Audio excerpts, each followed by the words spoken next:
Bonjour à tous, bienvenue sur ma chaîne YouTube, c'est un plaisir de vous retrouver aujourd'hui pour cette nouvelle vidéo, même si j'avoue que celle-ci, je me serais volontiers passé de la faire, puisqu'on va parler aujourd'hui d'un sujet grave, et il s'agit, vous vous en doutez, de la fermeture des salles. Alors attention, cette vidéo, elle n'a pas pour objet de parler ou non de la dangerosité et de la virulence de la Covid, mais bel et bien d'aborder l'aberration que représente la fermeture des salles dans le contexte actuel. Et je vous dis de suite, pendant que j'y pense, au cas où vous ne restiez pas jusqu'à la fin, je mets en lien en dessous de cette vidéo une pétition pour le maintien de l'ouverture des salles qui a été lancée par Jean Hoche. Alors je ne suis pas 100% persuadé de l'importance que le gouvernement portera à une pétition, mais ça coûte rien d'essayer et c'est toujours ça de plus dans la balance. Alors allons-y, signons et partageons en masse s'il vous plaît.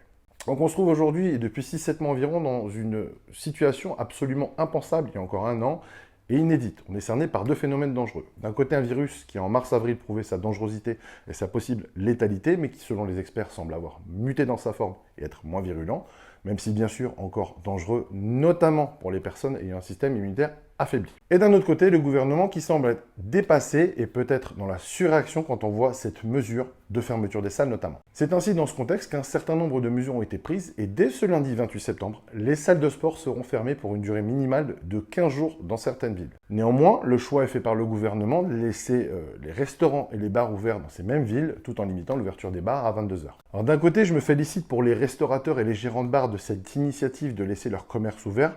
Il faut savoir qu'ils ont énormément souffert du confinement de mars-avril et que certains ont absolument tout perdu ou sont à la limite de tout perdre et que d'autres ont été obligés de s'endetter par des prêts sur des années pour maintenir leur activité à flot. Donc c'est un bien de laisser les commerces ouverts. J'ai bien conscience aussi que le nombre de cas d'hospitalisation liés au Covid et que le nombre d'admis en réanimation commence à augmenter. Néanmoins, comparativement aux bars et aux restaurants, je ne peux pas m'expliquer le pourquoi de la fermeture des salles pour lesquelles on nous sort en effet le prétexte du risque important de contamination au sein de celles-ci. Mais dans ce cas, comment se fait-il que depuis la réouverture des salles de sport en mai, qu'aucune salle de sport n'ait à ma connaissance été à ce jour signalée comme foyer de contamination qu'on appelle aussi fameux cluster. Je ne sais pas pour vous, mais ce mot cluster, je ne peux plus me l'encadrer. Comment se fait-il que d'après les études faites sur le sujet, le taux de contamination par le Covid au sein d'une salle de sport semble être inférieur à 0,5 pour 100 000 passages? On a à ce jour un recul relativement correct qui permet de jauger du degré de sécurité des salles et qui nous montre que même si le risque n'est pas à zéro, il est bien moins important que celui d'autres secteurs que l'on garde ouverts. On est capable désormais de facilement identifier les clusters et à ce jour, rien ne dirige vers les salles de sport en tant que foyer conséquent de contamination. Rien du tout si on l'aurait su depuis longtemps et des mesures auraient été reprises bien plus tôt puisque depuis mai, on a vraiment le recul nécessaire. Parce qu'il faut le rappeler, la mesure prise à ce jour n'est pas une mesure de constatation, mais plutôt une mesure d'anticipation. Et si on était capable à ce jour de me prouver par A plus B, par des données tangibles, que les salles sont un lieu de danger évident et qu'elles sont la cause d'un nombre important de contamination et d'hospitalisation, je m'écraserais volontiers sincèrement. Alors je comprends que par principe de précaution, on veuille limiter les risques. Mais sérieusement, avec des statistiques inférieures à 0,5 contamination par passage en salle, j'ai quand même l'impression que ça fait des salles de sport un endroit relativement sécurisé. C'est proche du néant. Alors bien entendu, j'ai dit c'est pas le risque zéro, mais si on met dans la balance les conséquences qu'engendre la fermeture des salles de sport, je pense que le choix est pourtant clair. Fermer les salles, c'est retirer à un certain nombre de personnes leur seule activité physique de la journée. Est-il nécessaire de rappeler le gigantesque impact positif du sport sur le système immunitaire? Avoir une activité physique régulière, c'est un vecteur de bonne santé grâce à un système immunitaire plus fort, c'est pourtant bien connu. Fermer les salles, c'est enlever à certaines personnes leur seul contact social et les contraindre à l'isolement. Alors ça peut en faire sourire certains, mais j'ai malheureusement vu en bientôt 16 ans en tant que coach et 24 en tant que pratiquant, des gens dont la seule vie sociale, c'est la salle de sport.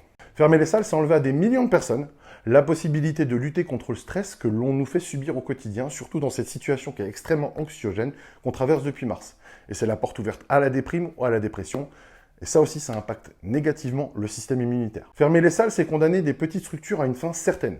Il faut savoir que même si cette fermeture venait à durer 15 jours seulement, cela signe la mise à mort de beaucoup de petites structures qui commençaient à peine à se relever d'un confinement de 2-3 mois et qui n'ont pas l'assise financière des grandes franchises pour pouvoir survivre. Fermer les salles, c'est créer du chômage et de la précarité. Et tout ça malgré une dangerosité inférieure à 0,5 cas de contamination pour 100 000 passages, en se basant sur une étude anglaise et une étude espagnole. Et qui plus est, je tiens à saluer toutes les salles de sport pour ça, le jeu a été extraordinairement bien joué au niveau de l'hygiène. Rappel à l'ordre pour le port du masque dans les déplacements, mise à disposition de gel hydroalcoolique, etc. Moi, je trouve que les salles de sport ont été de très bons élèves quant à la mise en place de tous les dispositifs relatifs au Covid.